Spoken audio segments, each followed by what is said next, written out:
Saya Fakri dari Alkom.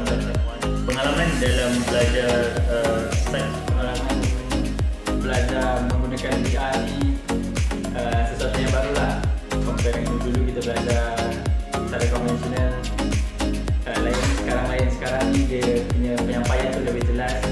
Dengan VR sekarang kita boleh nampak sesuatu tu dengan 3D. that lah, kita tidak perlu keluar peluh untuk keluar duduk dekat tengah panas dan terdedah dengan bahaya juga lah, sebab dalam VR hari ni pun kita belajar juga mengenai safety dekat tapak dunia. Dan recommendation yang saya boleh sarankan adalah mana-mana learning training program yang ada dekat luar sana pun boleh terapkan VR dalam pembelajaran supaya semua proses ini lagi mudah. Okay, itu saja. Pelajaran guna VR ni game changer lah. So going forward kita perlu banyak